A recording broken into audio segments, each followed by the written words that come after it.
All right, what is up, everybody?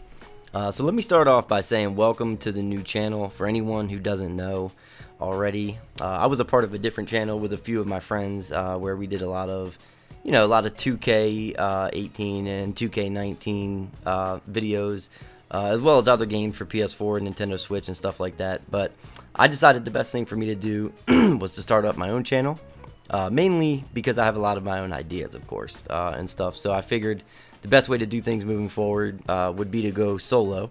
And so welcome. And also, if you are new, consider subscribing, consider sticking around with us because we're going to be doing a lot of cool stuff. Like I mentioned earlier, I do have, some great ideas. Part of that includes doing things like giveaways.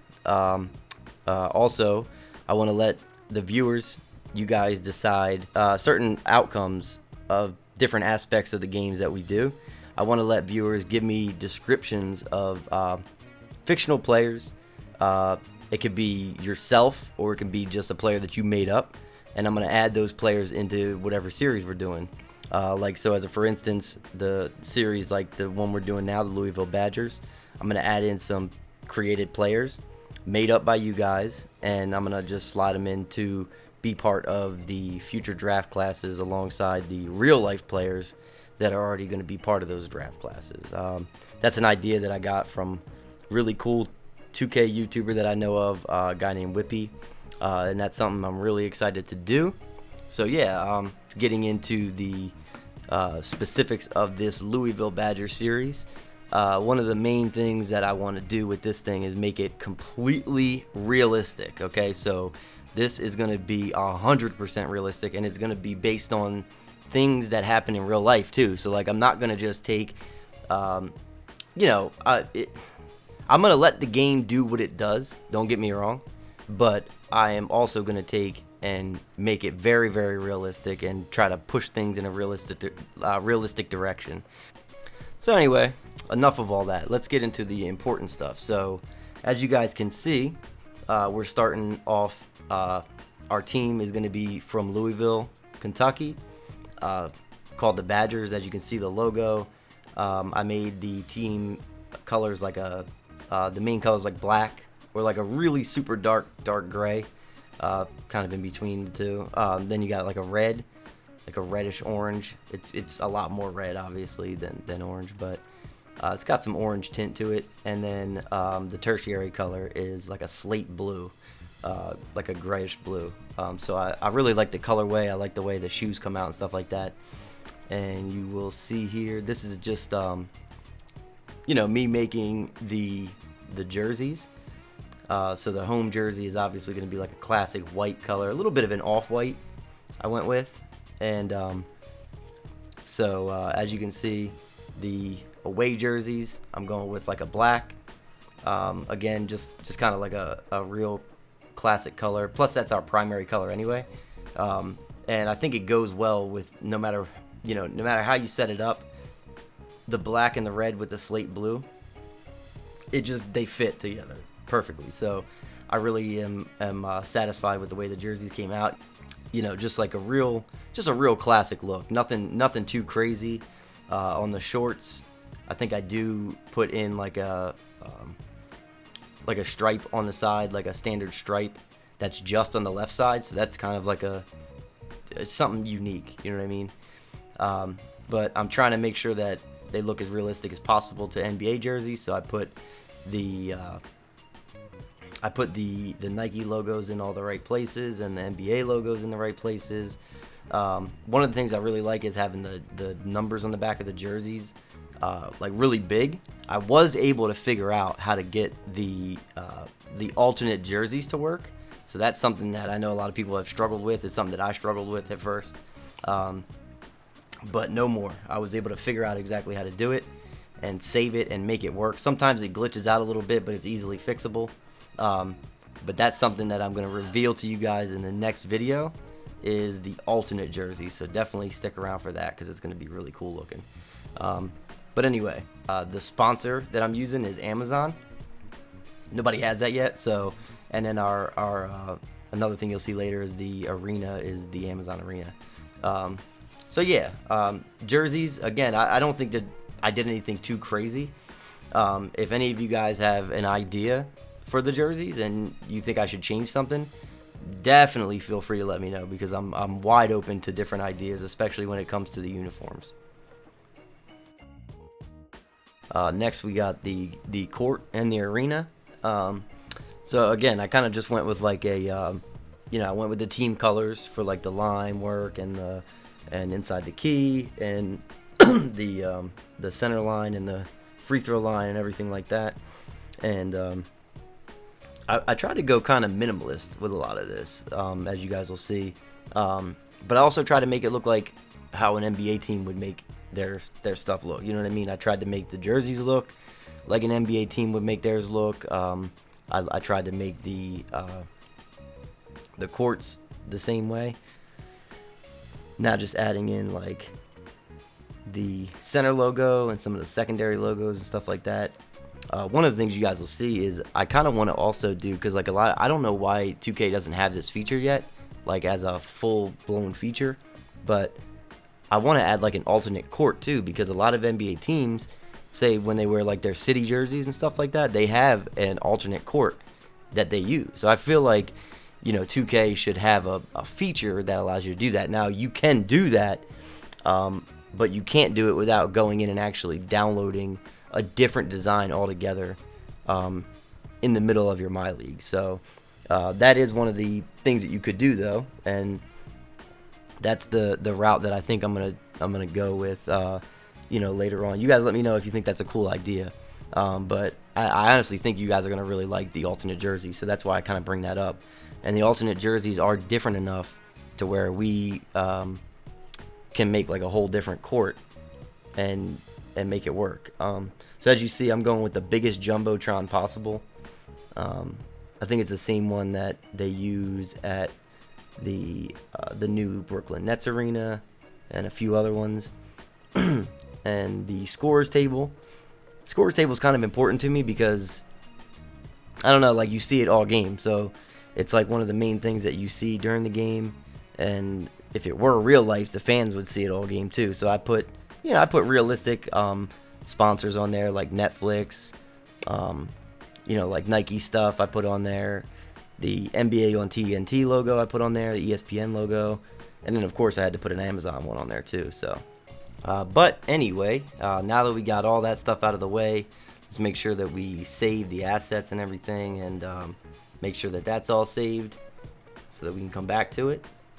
And now we get to the important part, the expansion draft. Now I did miss some of the early part of the draft where like the recording, but as you can see real quick here, the beginning part of the draft here, we took Monty Morris in round 1, Myers Leonard in round 2, point guard, power forward respectively, Bryn Forbes in round 3, Karuch in round 4, DJ Augustine in round 5 for like a veteran presence on the team, Willie Hernan Gomez in round 6, a center. Don't know if he'll be our starter or not. Then Danny Green in round 7, a really good 3-and-D player. Just quickly go through the rest of the draft here. Basically, my main concern with the draft was making sure that, obviously, since we're an expansion team and since we're trying to build ourselves up, is picking players that are young, that are moldable, that'll fit into our system. Not 100% sure what our system exactly is going to be yet, but at least that any player that's young enough and is up and coming, they're going to fit into a system because they're going to be moldable. You know what I mean? They're going to be somebody who we can teach. And now that 2K has a new mentorship program, it's good to have a few veterans on the team too. So that's where guys like DJ Augustine and Danny Green come into play, and a few of the other guys that we draft later on. But like I said, I mean, the main thing is getting, young players that we can build around. Preferably, a couple rookies too. That's why you see Karuch is in there. The important thing that I have to remember when I'm going through these expansion drafts like this is that we can only grab one player from each team. So I tend to treat these as if it's a fantasy draft, because I love doing fantasy drafts on here as well. But I always got to keep in mind that if there's a player that I like, from a specific team, I got to make sure there's not another player on the team that I like. For instance, as you see right here, DJ Wilson and Ersan Ilyasova. It's a tough pick because I like both of those players and what they bring to the table. Ilyasova is obviously established, but DJ Wilson is a guy that I don't think 2K gives him the credit he deserves as far as potential is concerned. I think he's like a C+ potential, but he's a guy that I think has more potential than that. So we ended up going with him instead of Ilyasova. We've got a few other veterans on the team that we can use for the mentorship program and all that, so it's not that big of a deal to not have that. Another thing you see here is that guys like Drew Holiday and Steven Adams were not protected by their teams. Kind of weird, but 2K mixes it up quite a bit. I noticed I've done a few expansion drafts in 2K19 already, and I've seen different guys on there that I didn't expect it to be there, honestly. Like Paul Millsap was there, I think, one time, and so there's definitely guys on here that I was surprised to see. But nonetheless, another important part is that we're looking for good contracts. So we definitely don't want a guy like Steven Adams who has like a 3 or 4 year contract and he's getting like $24 million a year. So, we're not going to be like deep playoff run competitive over the next 3 years. So to have a guy like him on the team would kind of be, like counterintuitive to what we're trying to do. Because honestly, in our first season, the main concern, we're kind of going to be like the Knicks this year. We're going to admittedly be quote-unquote tanking. I don't like to use that word, but what we're going to be doing is, the development of our young guys is going to take precedent over wins. So it's going to be a lot more important for us to make sure that we are getting our young guys minutes, getting them experience, and making sure that they know what it's like to play in NBA games moving forward. And that's going to be a lot more important than winning games for us, especially because, I'm going to want a guy like, it might be a stretch to say that we might be able to get Zion, but depending on what we do this year, we might be able to get a player that's high up in that draft. We might be able to get one of the Duke guys. Morant seems like a stretch as well because he's a guy that is he could possibly go number 1 overall, honestly, if not number 1, definitely in the top 3. So, but that still gives us a pick of guys like Zion, RJ Barrett, Cam Reddish, other really good players in the draft. Like I said, honestly, the main concern is going to be drafting a really good player next year to kind of go with the young guys that we were able to draft in the expansion draft and in the rookie draft this year. So we're just going through. We're almost at the end of it now. We're at round 12. We'll go through and summarize the rest of the draft. Let's skip to that right now. I'll skip right to the end of the draft. All right, here we go. So this is what we ended up with. So as you guys saw earlier, Monty Morris was our point guard, first pick. Myers Leonard, guy that just tall, 7 foot, can shoot the 3. Bryn Forbes from San Antonio, guy who I think has a lot of potential. A little bit older, but he's a guy that we can use. Karuch, a rookie, another young guy who I think that we can kind of develop into, kind of do what the Nets are doing with him now, just develop him and make him into a really good small forward. And he's got size, he's athletic, he can shoot. DJ Augustine, who I think is going to be a really good veteran for us. He'll be able to mentor the younger guys. Willie Hernan Gomez, who a lot of people have been back and forth on him in real life, but I think he's a guy we could build around too. Danny Green, 3-and-D, another guy who's like a mentor type of player. Jetty Osman. This was kind of a weird pick. I didn't really know where to go with a backup small forward. He might even start for us, honestly, out of the gate. But he's young still a guy that we can mold, get him to fit into our system. DJ Wilson, I kind of talked about him earlier, a guy who I think has potential, more potential than 2K is giving him credit for. So then we got Rashawn Holmes, another center. He's another big guy who can play defense, and he's just another guy who's still pretty young and could be pretty good for us. I skipped past Morris Wagner, but we got him, another rookie guy who can stretch the floor. He's got size and he can shoot really well. Shaq Harrison, backup point guard for us, plays defense really well. Corey Brewer is going to be another one of those veteran type of guys, kind of like a spark plug off the bench, and he can mentor some of our younger players. And then we rounded it out with another rookie in Landry Shamet. I don't know if he's really going to be part of our future per se, but he can at least be a trade chip to a team that wants him, and we might be able to bring in another guy who can come off the bench for us as like a microwave scorer and be a mentor too. That's what we'll be looking for. And then here is probably the most important part of this whole thing, the draft lottery. So I'm pretty sure we're going to get the 4th pick because that's how it always works. Pretty sure the 4th pick always goes to the expansion team. Haven't seen it go any other way so far in 2K19 or in 2K18 for that matter. I think it defaults to the 4th pick. But as you guys can see, it's shaping up not a whole lot different than the way it did in real life, honestly. Here's the 7th pick goes to the Bulls, 6th to the Hawks, 5th to the Mavericks. We get the 4th. 3rd goes to the Magic. And you guys see in a second what I do in that situation. The Grizzlies get the 2nd overall, and then of course the Suns with the 1st overall. And then the draft. So the Suns, with no surprise, take DeAndre Ayton, just like real life. So it's already starting off kind of realistic. Traditional big man has gone the way of the dodo bird. Ayton stands out.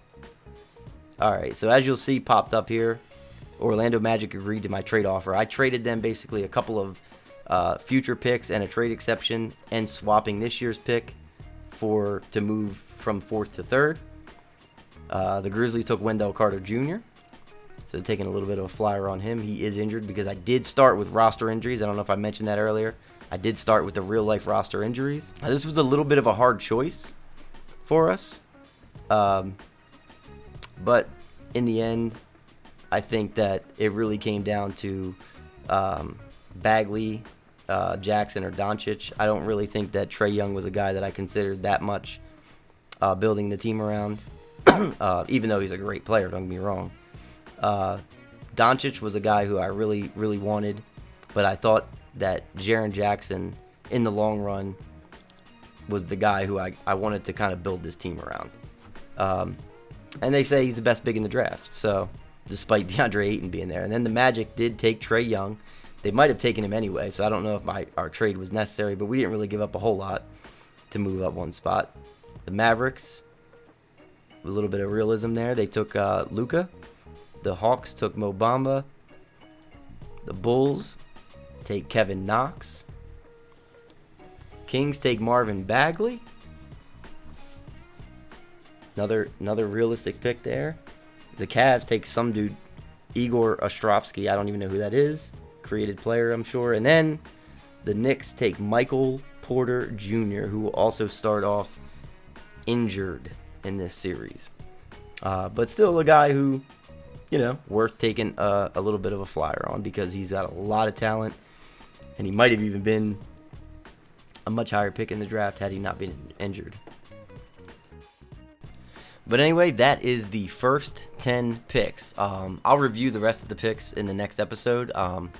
Spoiler alert, they were actually pretty realistic, so I was happy with that. Because like I said earlier, my main goal with this whole Badger series is that I want it to be as realistic as possible. But yeah, the important part for us is that we have our team. And the face of our franchise, Jaren Jackson Jr., is the guy that we're going to build around moving forward. So stay tuned for that for sure. So yeah, but anyway, like I said, we got our team built. For the sake of time, I'm going to do a full recap of the team in the next episode before we play our first game. But yeah, so thank you guys for watching if you made it to the end. And like I said, definitely stop by for the next episode, because that's where the fun stuff is going to start. The boring stuff is out of the way now. We got our jersey created. We got our arena created. So all that stuff is all done. And now we can start actually getting into this series. And might even make a trade or two. So anyway, thank you guys for watching. If you made it this far, please subscribe, like the video if you liked it. And yeah, I'll see you guys in the next one.